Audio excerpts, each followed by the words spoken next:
Good afternoon, everybody, and welcome to the forum on HR challenges you should know about, brought to you by the Maine State Chamber of Commerce. Good snowy afternoon. I'm Peter Gore. I'm the Executive Vice President of the Maine State Chamber of Commerce, and we want to welcome you all and tell you how pleased we are to have you with us this afternoon. A couple of ground rules. You probably all noticed that you're muted. You won't be able to unmute yourself during the presentation. Instead, what we will do is encourage you, if you have questions, to load them into the chat function, which I'm sure all of you have zoomed enough to know where that is on your screen. We won't save them for the end of the presentation. Our presenters have asked that we roll the questions along during the presentation. So by all means, if something comes to mind, please don't hesitate to ask. In addition, this presentation is being recorded and it will be posted up on our website.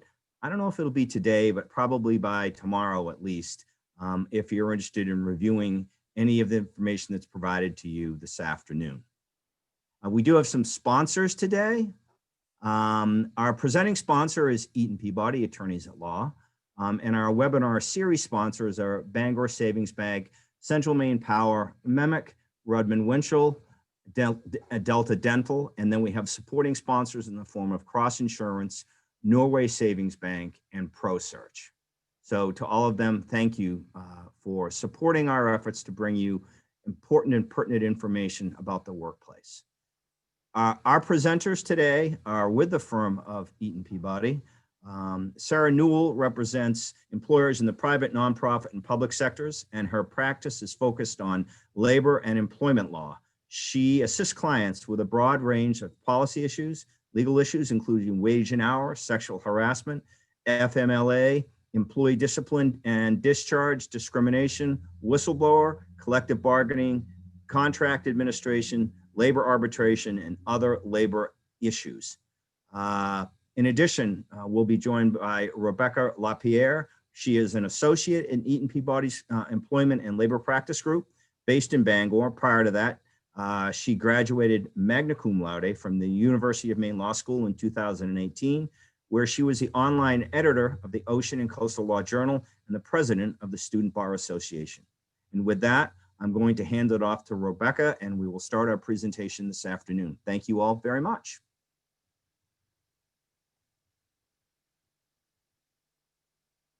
Would help if I unmuted. Hi, everyone. How are you today? I guess you can't answer me, but I hope you're all enjoying this lovely snowy day. I am going to attempt to share my screen right now, so just bear with me for a moment while I get this set up.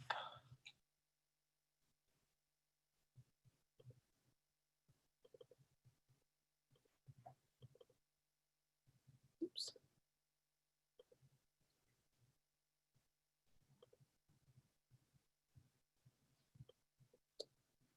All right. So, is everything looking okay on the screen share there? Good. Okay. All right, everyone. So we're here to talk about what 2021 might look like for HR. And there's some issues that we know are going to be a problem or a factor that we need to consider, and some that we're just worried about. So we want to, look at them and kind of give the best guidance we can on what we're going to be needing to do in 2021 with regard to a number of issues. The primary thing that we're going to be talking about today is the new earned paid leave law in Maine. That's going to affect almost all employers in the state. So that's going to be a big topic here. And then we'll go over some of the COVID related issues, things like teleworking, vaccines, testing of employees, and that paid sick leave that's currently set to expire at the end of the month, and any other issues that you might have concerns about that could be sort of unique to the times we're living in right now. I'm going to start by talking about that earned paid leave law. I'm going to hand it over to Sarah to talk to you about some of those other issues. As was mentioned, we strongly encourage your questions as we go we are more than happy to answer them as best we can, with the caveat that we can't give specific legal advice. And if you do have a specific legal question, we encourage you to reach out to us directly so that we can look into that for you, or to your own attorney if you have one. All right, so earned paid leave. This has been a big one for employers, and as it's quickly approaching the new year, it's something that everyone's going to have to really buckle down and get implemented by January 1st. So here are some of the basics. This law applies to non-seasonal businesses with 10 or more employees. So if you have 10 or more employees throughout the year, that's going to apply to you. That includes part-time employees, temporary employees, per diem employees. It's not just full-time employees. And we want to note that seasonal is also being really specifically defined in this law. And I will get into that a little bit in more detail later on. So if you're not sure if you're a seasonal business, that's something you're going to want to evaluate more closely. So who's entitled to earn paid leave? And the answer to this is pretty much everyone. There are some limited exceptions. They're very specific exceptions. And those are going to relate to certain seasonal employees, again, as specifically defined under the law. It's going to be certain student employees, certain volunteers who may be paid a stipend, but are otherwise exempt as an employee. So generally speaking, all of your full-time, your part-time, your temporary, your per diem employees are going to be eligible for this earned paid leave that is required under the law. But if you're not sure, a good rule of thumb that the Department of Labor has provided in terms of guidance is to see if the employee would be listed on your quarterly report to the Bureau of Unemployment Compensation. If they are, they're probably going to be entitled to earn paid leave. If they are not reported as an employee for the purposes of unemployment, then there's a chance that they aren't covered under this law. And that's the same with the seasonal employees. If they are if they are listed as a seasonal employee with the Bureau of Unemployment, then again, they might be exempt from the law. When is this going to affect? As I mentioned, it's going to be on January 1st, which I can't believe is just a couple of weeks away now. It's coming up quick, so if you haven't had a chance to update your policy or look at your policy, this is the time to do it. And is your current policy sufficient? Well, it might be. If you're already offering more than 40 hours of paid leave to your employees, and you're offering it to all employees, not just your full-time employees, and you happen to be complying with every single one of the requirements under this law, you might not need to change a thing. Most employers are not complying with every single part of this law, even if they're providing excessive amounts of paid leave to either their full-time employees only or to all their employees, but they're not providing it in the way that this law requires us to provide it. So that's something you're going to want to consider, and we'll talk about kind of how we can address that and what you might need to look at. So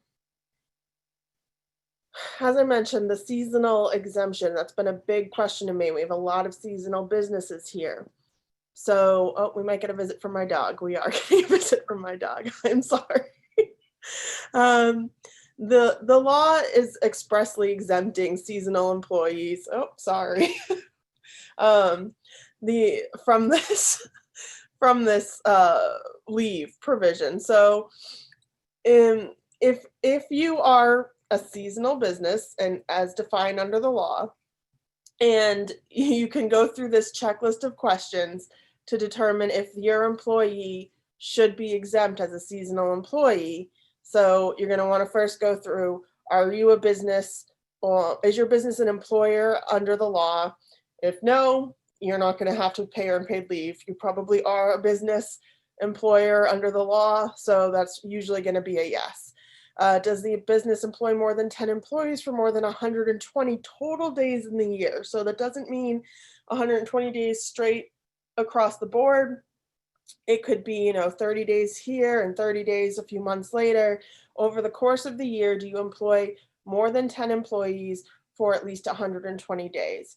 If no, this doesn't apply to you. If yes, then we're going to need to go on to the next question. And that is going to be, is the work provided by the employer provided by the worker considered to be employment? So this means you're going to have to check whether or not the employee is considered an employee under the law. Most of you are going to be able to say yes to this question. And then, is the employment included in a seasonal industry? There is a very specific set list of industries that are considered seasonal under the law by the Department of Labor. It's really limited to certain agricultural industries, some certain like camps, summer camps, things like that. So it's very specific. And if you're not sure about it, you should check that list and see if the work that you're looking at would be covered by that law. And then it's a question of, did you submit to the Bureau of Unemployment the required report of a seasonal business? If not, then you're not going to be exempt. If you did, you might be exempt. And at that point, the last question is whether or not that work is covered in the seasonal period. So that list of seasonal industries also includes a seasonal period. So it's the dates within which that seasonal work is going to apply. And if your workers are covered but are working outside of the seasonal time frame that is permitted, then they're still going to be covered by the law. So if you are concerned about that, if you're really not sure, if you're going through this list and you don't know if you can say yes or no, that's going to be something you're going to want to talk over with your representatives and attorneys to figure out if this applies to you. All right. So like I said, there are limited student employee exceptions. So if you're a university or a school, you've got students who are working for credit. If they are doing, sort of a hands-on training program, and they wouldn't be defined as an employee, they wouldn't be covered by unemployment insurance, they could be exempt from the law as well. Again, these are very limited, so you're going to want to make sure that your employee really does fit into one of these categories before you try and exempt them from the law. And as I mentioned, there are also some limited exceptions for example, on-call firefighters, things like that, where maybe they aren't necessarily considered an employee under the law, but they do get paid a little bit every now and then. Those are going to be kind of gray areas, and you're going to want to look at them a little bit more closely. If all of your employees are regular, full-time, part-time employees, they're all covered. It's not going to be any exceptions for you just because they work less hours or something like that. All right, so do you need to change your current policy? And like I said, the answer is probably going to be yes, but some questions you can ask yourself to figure it out. Are you currently providing leave for employees who are not full-time regular employees? If you're not providing any paid leave for non-full-time employees, we're going to need to look at your policy and update it, because this law is going to cover part-time, per diem, temporary employees as well. Are you permitting use of paid leave after 120 calendar days of employment? So that doesn't mean 120 working days. It means 100 days of the calendar year that the employee was on your payroll books. They have to then be permitted to use their earned paid leave. So if you have a probationary period that's longer than 120 days in which the employee is not allowed to use any accrued paid leave, then that's going to need to be adjusted, at least for this 40 hours of leave. Are you currently front loading or allowing leave to accrue at a rate that is equal to or greater than 1 hour of leave for every 40 hours of work? If you're not, you're going to need to adjust something. So if you can either front load this paid leave or you can accrue it, but it has to accrue at a rate that is equivalent to or greater than 1 hour of paid leave for every 40 hours worked. So the next question: are you offering leave that can be used for any reason and is not specifically designated to sick leave, vacation leave, or some other very specific designation, such as bereavement leave or jury duty leave, things like that? If you are designating all of your leave to specific categories and you don't have any leave that can be used at the employee's discretion for any reason at all, then we're going to need to adjust your policy. Are you requiring more than 4 weeks of notice for employees to request foreseeable leave? If you are requiring more than 4 weeks of notice, then that's going to also need to be adjusted for this purpose. The law only permits us to require 4 weeks of notice for foreseeable leave and requires us to allow leave in the case of an emergency, illness, or sudden necessity without advance notice. So if you don't have any leave that can be used at the last minute, when there is an emergency or someone gets a flat tire or their kid is sick or whatever happens, we have to have some sort of provision that allows the employees to use this leave for any reason in an emergency without notice, or if it's a foreseeable reason, they can only be required to give you at least 4 weeks notice. All right, and do we require documentation to support a request for leave? If you are requiring documentation every time someone calls out sick, if you're requiring a doctor's note, you're gonna have to edit that policy. Right now, with this new law, we have to permit that accrued leave, if they have it available to them, to be used without requiring a doctor's note or any other kind of documentation, unless the employee has been out for 3 consecutive work days. If the employee's been out for 3 or more consecutive work days, at that point, you can require a doctor's note. But if they have leave available and they call in the last minute to use it for an emergency, we can only require a really limited statement as to why they need the leave. We can't require them to get supporting documentation. Are you currently having a policy that disciplines employees if they take leave or use leave? So for instance, some businesses use a point-based system where employees get a point every time they take a paid day off or an unpaid day off. You could leave that in place for unpaid days. You could leave that in place for your other leave categories, but this earned paid leave cannot be disciplined for using, cannot result in discipline. So if you have a policy that says if you take 5 days off a year, you're going to get disciplined, then we need to rethink that, because this earned paid leave needs to be permitted without getting the employee disciplined for using it. And then lastly, are you currently permitting accrued leave to roll over from year to year? If you do not have any kind of rollover, or you're not paying out the leave at the end of the year, you will need to add that in for this 40 hours of leave. So if you look at those questions and you're like, oh, we're not doing any of that, or oh, we're doing all the things we're not supposed to do, you're going to have to adjust your policy in some way. Now, that doesn't necessarily mean complete rework everything, or that you have to get rid of what you have and do something else, or that you have to offer more leave than you're already offering. This is the biggest question that we get, is what do we do now? What do we do with this information? So you have a few options. Now, you can either adapt your current leave policy to comply with the earned paid leave provisions.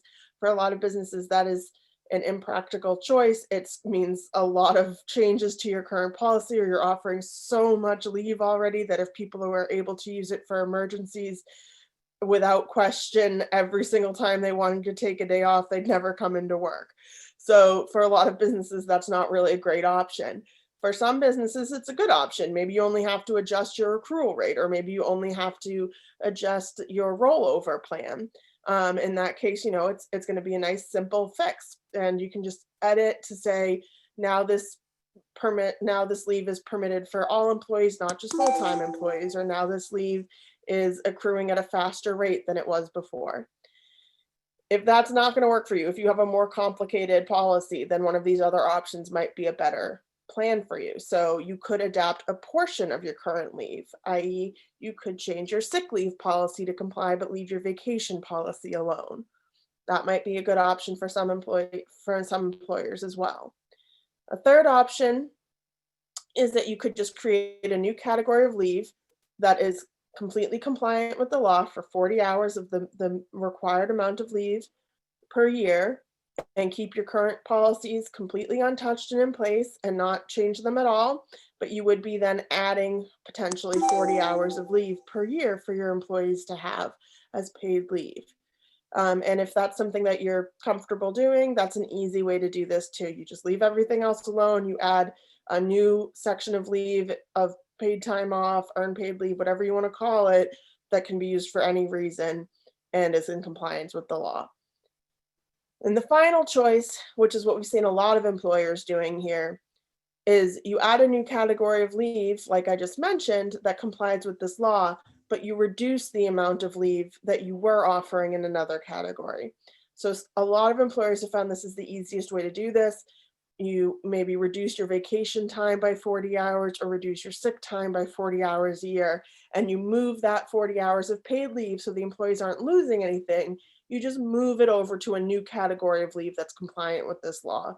And then it's really easy to say that that category of leave applies to all employees, but your vacation and your sick leave are still only for full-time employees or for certain employees that you've designated. And this new category of leave is going to just comply with the law and not worry about anything else. But you're not giving additional leave to those employees who are already getting paid leave. So those are the options that we've really been recommending to folks and that have worked for most companies so far. They aren't necessarily the only options you can have. You could find another way to work around this for yourself and for your business, whatever works for you. But these are kind of what we've been recommending for most businesses. So I have included here a sample policy for EPL. This is not the only way you can do this.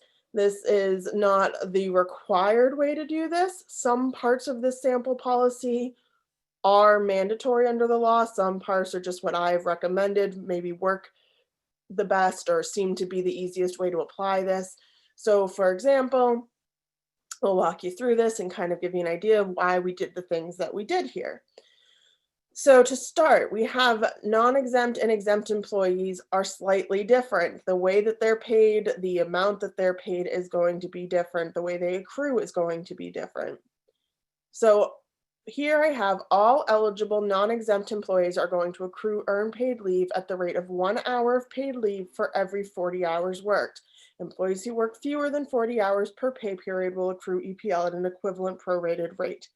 Now, I put that equivalent prorated rate because it seems to be something that works realistically for payroll companies.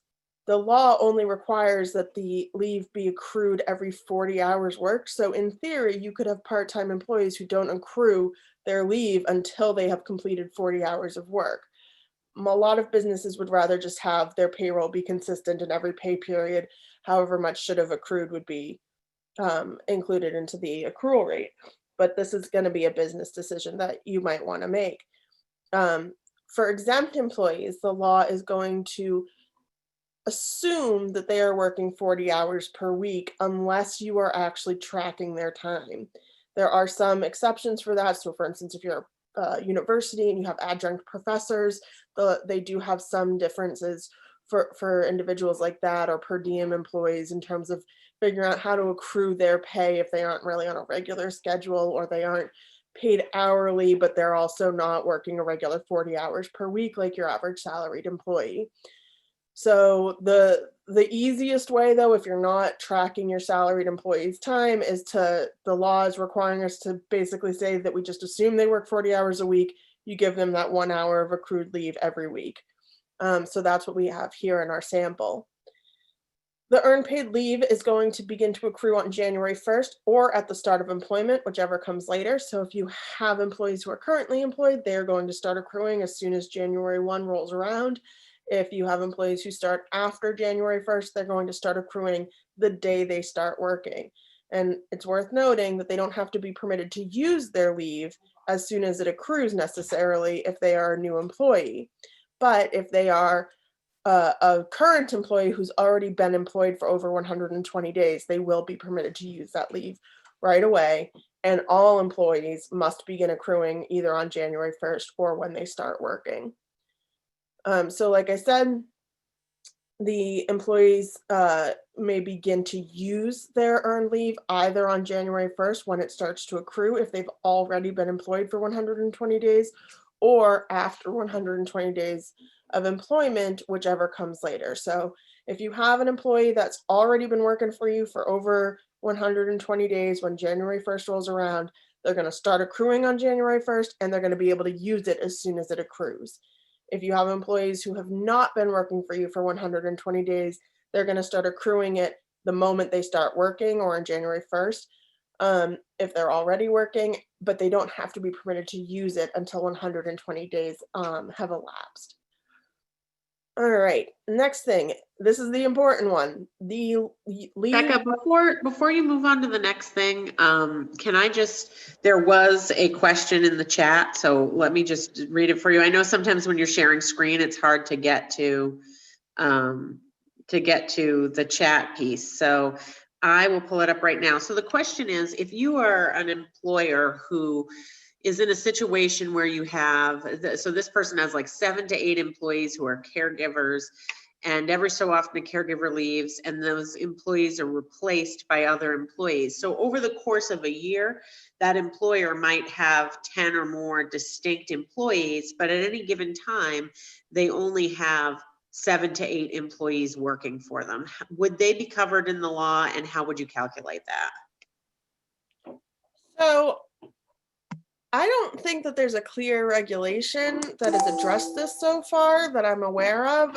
I could look into it when Sarah is speaking a little bit later in the presentation, but my thought would probably be that it's going to be 10 or more at a time for 120 days total. So if for 120 days you have collectively all at the same time 10 or more employees, you would be covered. But I think if you have 7 or 8 employees throughout the year and you never at a single time have more than 10, then it's probably not going to be covered. Do you think that's probably right, Sarah? I would say that's correct, just based on how employee count tends to work with almost all other state and federal laws. I would say that's right. So that employer, I would say, would not be covered unless the DOL, and Becca, you can check. I don't think they have. I agree. I don't think I've seen anything that would indicate they would treat that differently. So I would say no coverage on that unless something changes. Yeah. So Sarah and Rebecca, just there's one other comment, but it's not a question. And the issue is, will the slides as well? I've already announced we're recording this and we're going to put this video up on the Maine Chamber's website. The slides will be also part of this presentation. Is that correct? That we'll be able to share? Yeah, we can share the slides. Great. Awesome. Okay, sorry. No problem. All right. So, like I said, the earned paid leave has to be able to be used for any reason. And as I mentioned before, employees can be required to request foreseeable leave. So if they want to go on vacation, personal day that they know they want, or somebody's birthday is coming up, something like that, we can require that they give us at least up to 4 weeks notice. You don't have to require 4 weeks notice. It could be whatever is practical for your business, as long as it doesn't exceed 4 weeks. So you can require 1 week of notice, you could require 24-hour notice, whatever works for you, just as long as it's no more than 4 weeks rather, of notice. For emergency leave, illness, sudden necessities, it's a very broadly defined term under the law. We do have to permit leave without notice.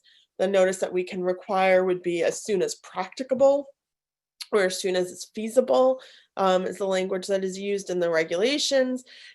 So basically, depends on what the situation is. It's going to be really fact specific. If somebody gets in a car accident and their phone gets smashed up, then obviously we're going to understand that it wasn't easy for them to contact the employer in that moment because they don't have a working phone and they can't reach out. So as soon as they are able to, they're still obligated to update you, but you wouldn't be able, if they have accrued leave available to them to use in that situation, we have to permit them to use it for that time, even though they weren't able to notify us right away. So you're going to want to look at that as case by case when things happen. At the end of the calendar year, all unused earned paid leave shall roll over into the next calendar year. Now, the calendar year is not a requirement under the law. You can set this policy up to be the anniversary of the employee's hire. It could be the calendar year. It could be your fiscal year. Whatever works for your business, whatever makes sense for your business is what you can use for the 1 year period. That the requirement that the accrued paid leave is able to roll over is a part of the law. you do have to permit that paid leave rolls over up to 40 hours per year. We have seen some employers that have made the decision to pay out the earned paid leave at the end of the year and begin accruing fresh in the new year. I haven't seen any regulations that say that that is not permissible. So as far as we're aware, that is fine to do if you prefer. But if you are not paying out that earned paid leave at the end of the year and it's still accrued and they haven't used it, you do have to roll that over into the next year. The thing to note is that you don't have to accrue more than 40 hours in any single 1 year period. So you could roll over 25 hours, but in the following year, they're only going to be able to accrue another 15 hours because for that year, they're only able to accrue a total of 40 hours still. And I know that gets a little confusing for some folks. So if you're not sure, feel free to reach out and we can walk you through it a little bit. So the next line of this policy is that accrued leave will or won't be paid out at the time of separation from employment.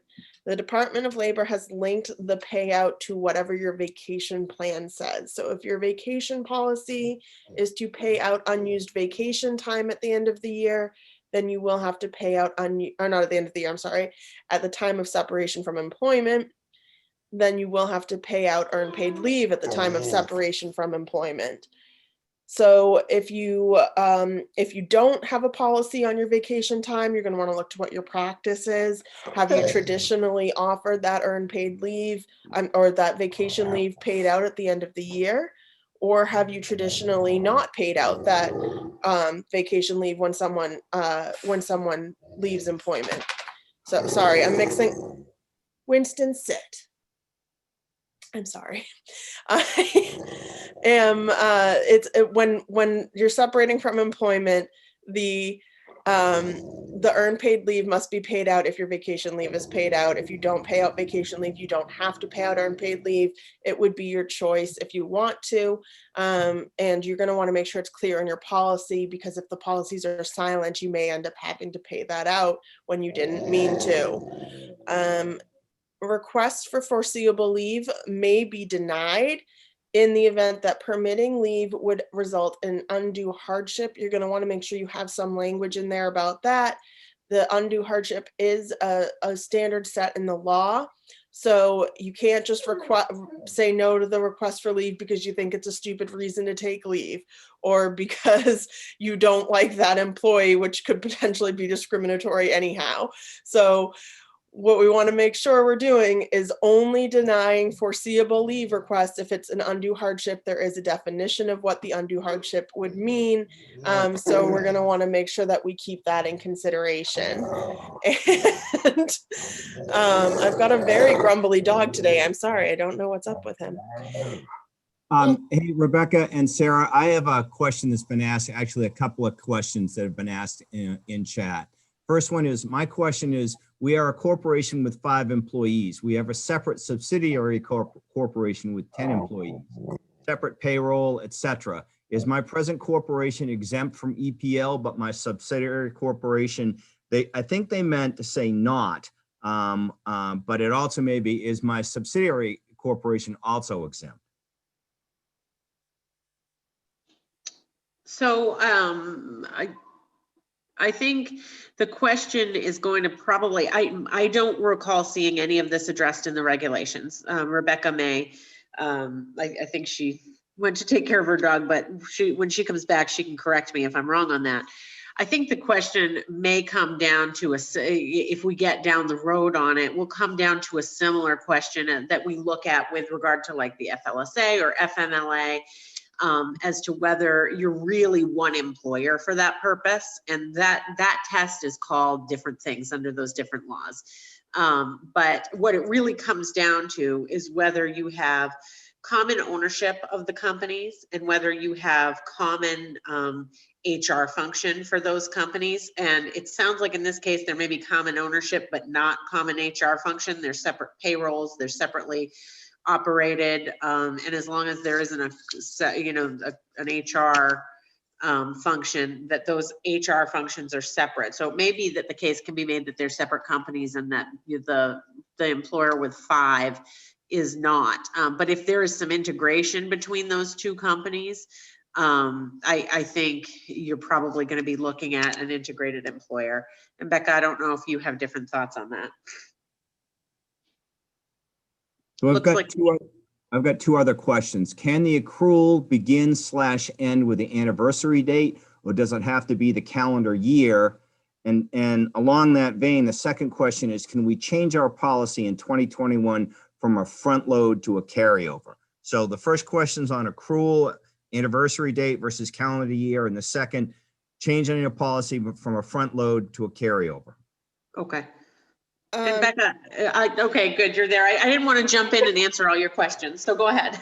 No, you're fine. I'm back, and I did hear your answer to the last question, and I do agree. Okay. So, in terms of the accrual year, it is up to you. It can be the anniversary, it can be the calendar year. It doesn't matter as long as it's a 1-year period. So that is entirely flexible. I'm not quite sure I understood the second question about if you can change from an accrual rate or from a front loading rate.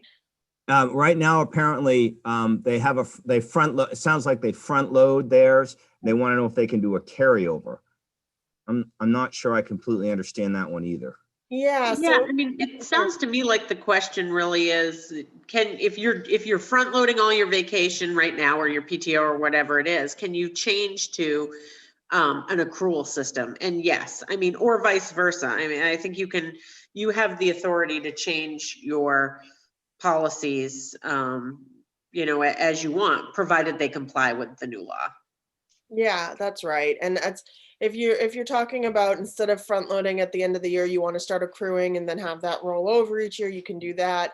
If you're worried that what you have front loaded is going to be accrued, this is some question we've gotten quite a bit as well, which is that do we have to permit that they start using their leave that they accrued last year, or do we have to accrue more from what they accrued last year? Whatever your current policy isn't going to affect what you have to do in 2021, unless so you can change that as you see fit.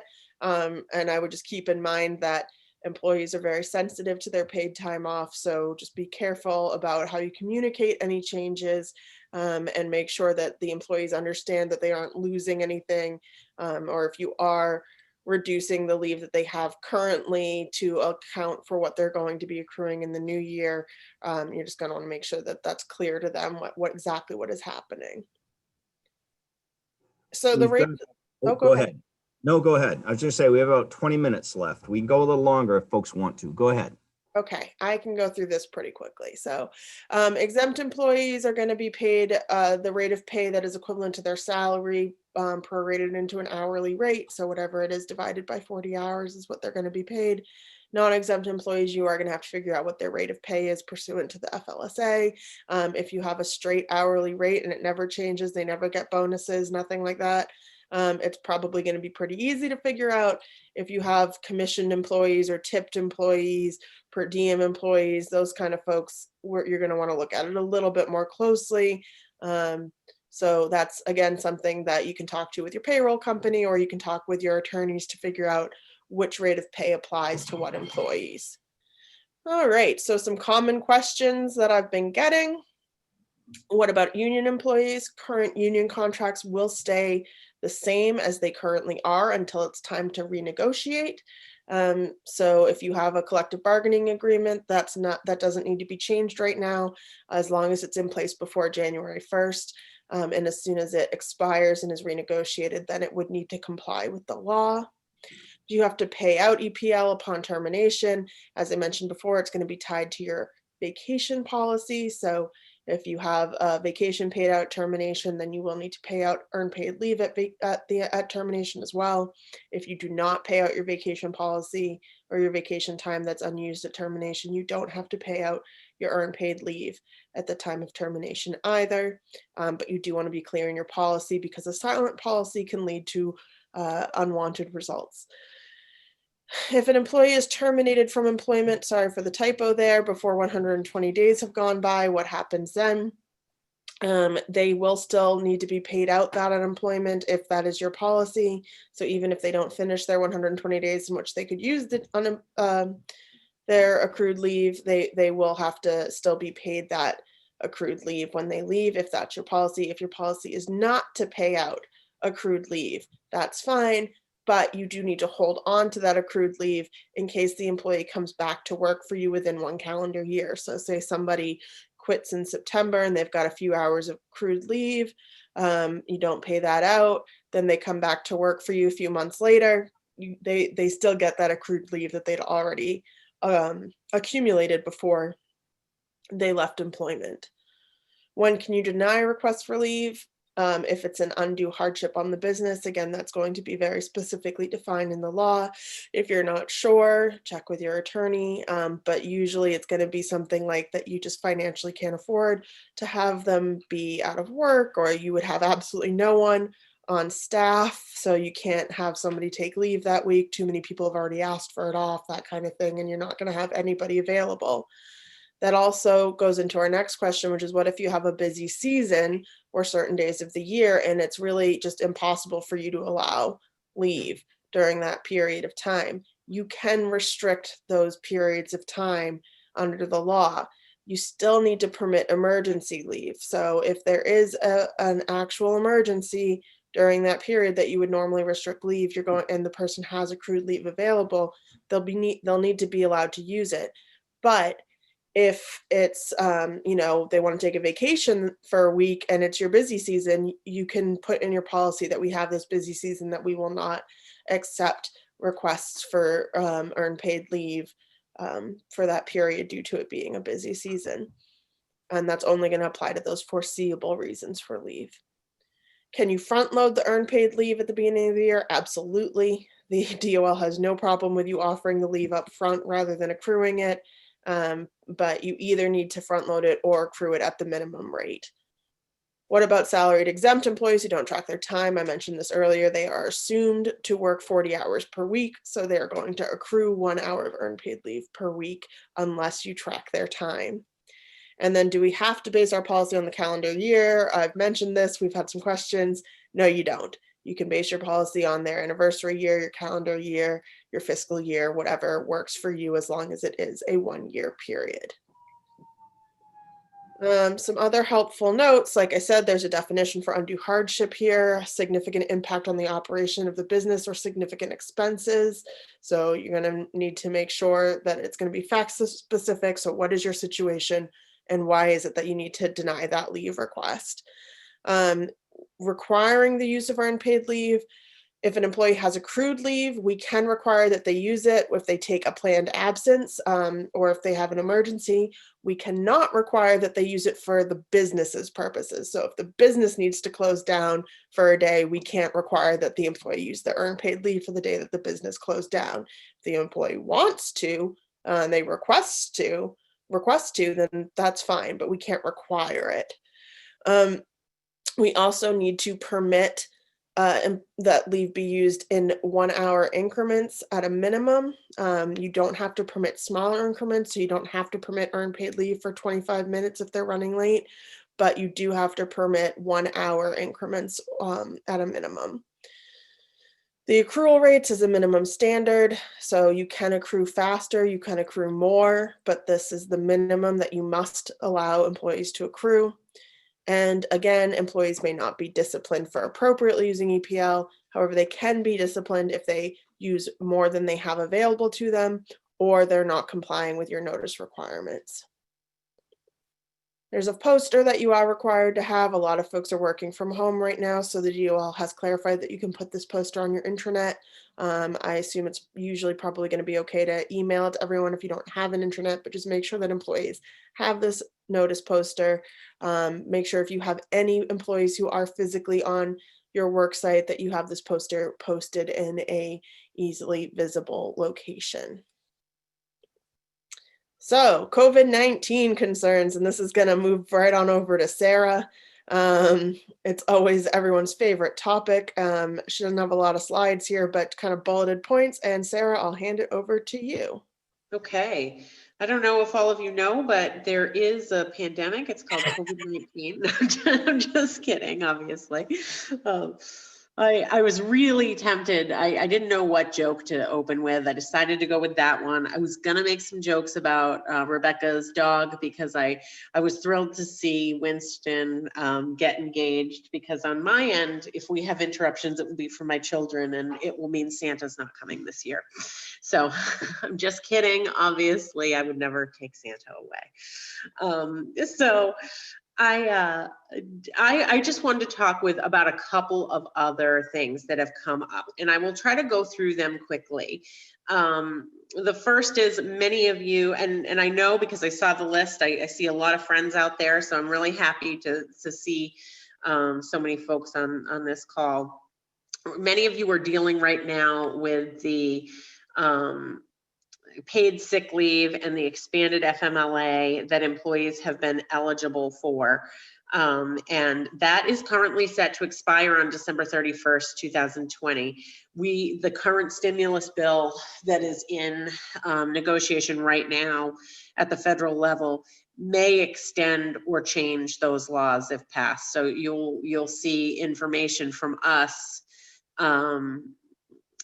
coming out, and information from the chamber coming out if that law is extended. If it is not extended, it will expire on the 31st. You may have employees who are currently out on leave, and that will leave you in a question. There he is. When Winston's back, that will leave you in a question of what to do with those folks. I think you would contact counsel to discuss that. Some of those issues might become ADA issues. Some of them may become unpaid leave or a general leave if you wish to. So, but you'll have a lot more flexibility if that expires on how to deal with that. The other issues that are coming up is employee testing. Generally, we advise the CDC regulations kind of be followed with regard to testing, but testing does tend to lag a little bit from time to time. We seem to go through these cycles where people are getting tests back rapidly, and then we go through another cycle where people are getting tests back weeks after they have them. So, you just want to follow the CDC guidelines with regard to what you permit for leave when your employees are being tested. And I'm not going to go through all that paid sick leave or the expanded FMLA with you today because we're limited on time, but I am happy to accept questions if folks have it. We've dealt with these issues quite a bit. I've dealt with even some of you on this call with these issues quite a bit as we've been going. What I really wanted to take the last 9 or 10 minutes here to get into is vaccines, because we are getting a lot of questions on the new vaccines and whether an employer may or should mandate those vaccines. And fortunately for us, the EEOC issued new guidance yesterday. So I got it like yesterday evening. And that new guidance is somewhat helpful, as all government guidance is. It's only somewhat helpful usually. The guidance itself doesn't go right out and tell us that employers may legally mandate vaccination for their employees, but the guidance is written in such a way that it clearly intends that it is not per se illegal for employers to mandate vaccinations, and that it expects that some employers will. So the issues that are going to come up with regard to vaccination, there are two areas of the law that I think are going to come up. One is going to be disability law implications. The other is going to be religious accommodation issues. Those are the two areas that I think will come up. Under the disability side, I think it's going to impact employers in two ways.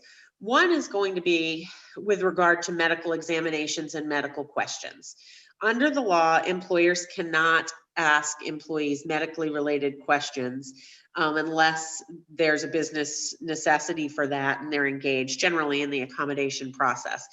The EEOC guidance made clear that by employers mandating vaccines, that mandating a vaccine and asking an employee if they have received the vaccine are not medically related examinations or questions. So you don't have to worry about that unless the guidance tells us we do have to worry about it if the employer themselves are administering the vaccines, or if the employer themselves are having a third party administer the vaccines.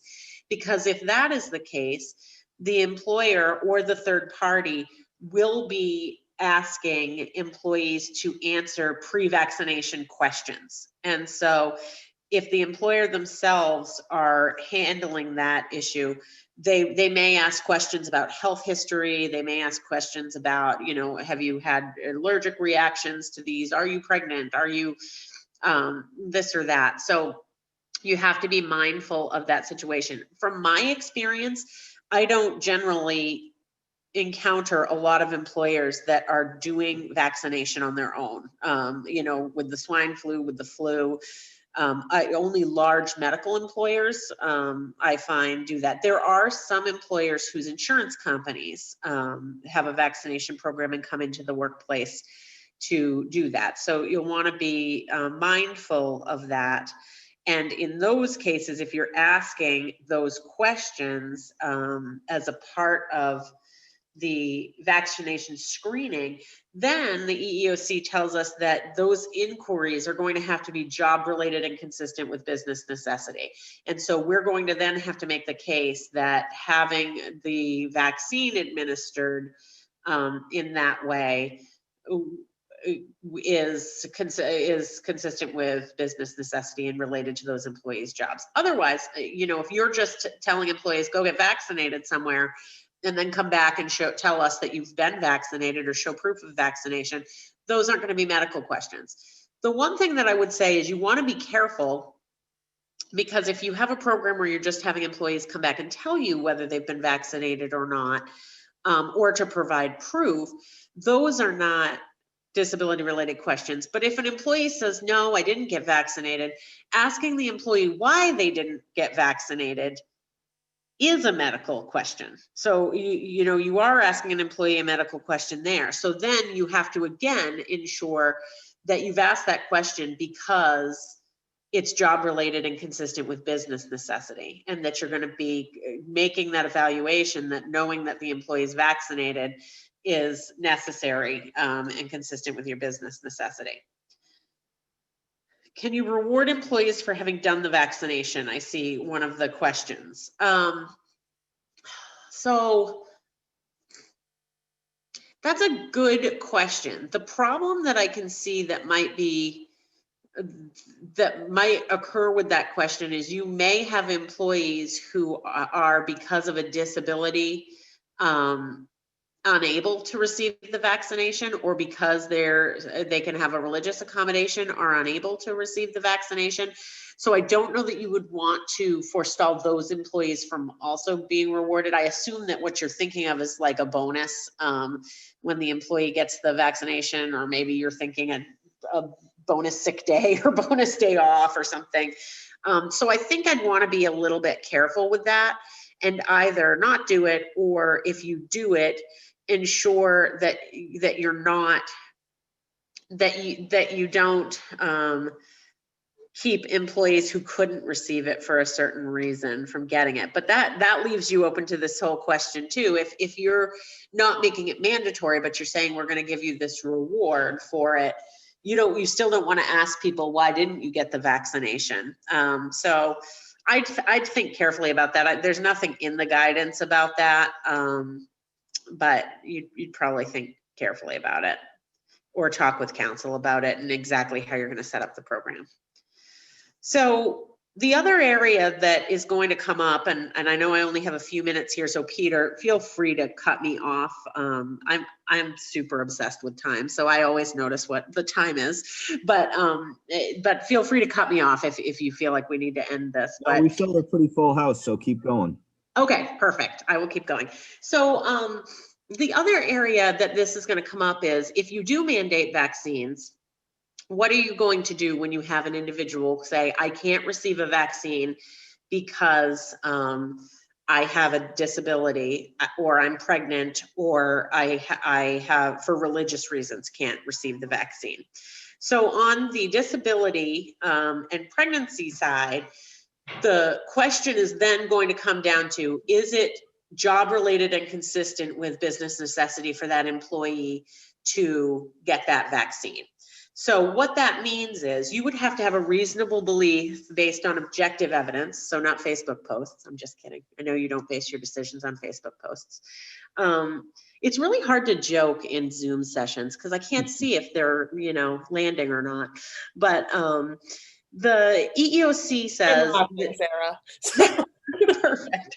So the EEOC says you have to have a reasonable belief based on objective evidence that the employee would pose a direct threat to the health or safety of themselves or others in the workplace. All right, so we're going into that direct threat side, which some of you have been through before. So that's what you're going to look at first. So the EEOC says that when you look at that question, you're going to look at a lot of different elements. One element you might look at is how many of your other employees are vaccinated. So if your entire workforce is vaccinated, but this one employee can't get the vaccine, there's limited chance that that employee is going to cause a direct threat to those other employees because they're not vaccinated, because everybody else is. But if you have a workforce, if you have a situation where you are public facing and you're going to have a lot of people from the public coming in, and you can't, you're not going to ask the public whether they're vaccinated, then that might be different.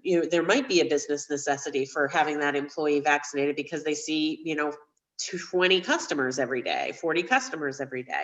So it's going to really depend, and you're going to have to make that evaluation. If you make the evaluation then that the employee will cause a direct threat to others, then at that point, if the issue is not over, you then need to consider whether there's a reasonable accommodation for the employee that would allow them to not be vaccinated, but still do their job. And you can deny that if there is an undue hardship for that. So, if you have, let's say, an open position in another area of your business that would not be public facing or where they would not have the issue that you determined was job related, you'd have to consider putting them into that job. And then if it's an undue hardship to make any accommodation, the EEOC warns us that you are not to automatically terminate that employee, and that the employee, we should make a consideration about whether that employee would be or should be entitled to a period of leave. And that would be, then you'd go into the same analysis that you would always do for an employee who's requesting an ADA related leave. And that, you'd go there. Religious-based objections are going to be similar.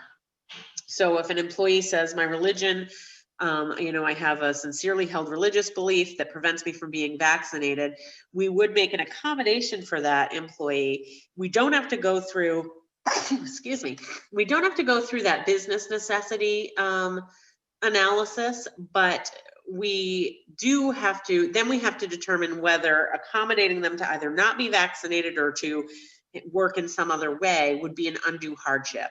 Now, the undue hardship standard under the religious accommodation is less stringent than the ADA undue hardship. And I always have to look this up when I do it because we just don't deal with religious accommodations very much. But under the religious accommodation, an undue hardship is a hardship that provides more than a de minimis cost or burden to the employer. So you may be able to, where you might make a decision that you can't exclude, you can't require the individual under the ADA, under the religious exemption. I think it's going to be a fairly similar evaluation, but you have a little bit more leeway there. So with any of these, I think if you mandate vaccines and you have individuals that come to you with disability or religious exemption issues, I think it's really worth probably working with counsel through those particular issues. Because as everybody knows, whenever you're dealing with disability, particularly, it's a very fact-based analysis, and it's always different depending on what the factual circumstances are. So, all right, what about new hires? Let me see. I'm going to read that whole question, which I have to click on. So one of the questions is, what about new hires? If you're hiring for a public-facing position, can you say in the job announcement that they must be vaccinated because of the position? So I think yes, I think your analysis is still the same as to whether you're mandating vaccination and it's business and business necessity and job related. If it is, I think you can have that in there. But if you have an applicant who applies and says, you know, I'm applying for this job,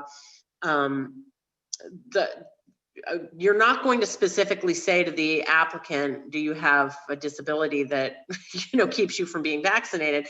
But you are going to ask the applicant if they can perform all the essential functions of the job. And that, and you can make clear that that includes being vaccinated. If they say, no, I can't because I have, you know, an autoimmune disorder and I can't take the vaccine, then you're going to go through, you're not just going to disqualify them. You're going to go through that same process that you would go through for an employee. Any other questions on vaccines? I know that was quick. So I'm just going to add a couple of comments as we look forward into this next legislative session. I am guessing that nearly all of the issues that we've discussed this morning are going to be revisited in the legislative forum over the next 6 months. I think it's a virtual certainty that you'll see a bill that seeks to change and tweak in some way the earned paid leave law. I think you're going to see a bill around vaccines probably and those issues. I already know that there are going to be bills in regarding family medical leave and changes to family medical leave policy. There's going to be a lot of issues that are workplace related that are going to be driven by the pandemic and people's experiences by them. I think you're going to see changes in the unemployment insurance system, or at least attempts to change it into a much broader access to benefits for longer periods of time, which will need to be state funded. Wage and hour issues, a lot of the things that were left on the table when the legislature went home in this past March, including a change in the overtime standard. Guess this is just my way of saying, you know, Sarah and Rebecca will keep you guys with plenty of work as a result of the legislature. And for the rest of you, if you're members of the state chamber, we'll keep you informed as to where these bills are headed. But I do think the pandemic is going to drive a lot of legislation around the workplace. And we didn't even get into the liability issues and whether Maine will try and put in a liability safe harbor. I know we are because the chamber's putting the bill in because probably nothing's going to happen in Washington. So those are some of the things that we're following and are with respect to our purview of the legislative arena. Any questions around any of that or anything that either Sarah or Rebecca have covered this afternoon? Okay, then. Well, I'm more than happy to have anyone email us if you have follow-up questions as well. So feel free to reach out. okay. I want to thank you all for joining us this afternoon. We had a nice sized crowd and I appreciate your involvement and your questions. I want to thank Sarah and Rebecca and Eaton Peabody for being our presenting sponsor this afternoon. Again, I want to thank our webinar sponsors, Bangor Savings, Delta Dental, CMP, Memic, and Rudman and Winchell, and our supporting sponsors, Cross Insurance, Norway Savings, and ProSearch. I want to thank you all. Happy holidays. Merry Christmas. Please stay safe. And this presentation will probably be on our website, if not tomorrow, most certainly by Monday. So thank you all and stay safe. Thanks, folks. Thanks, and thanks for putting up with Winston. Bye-bye.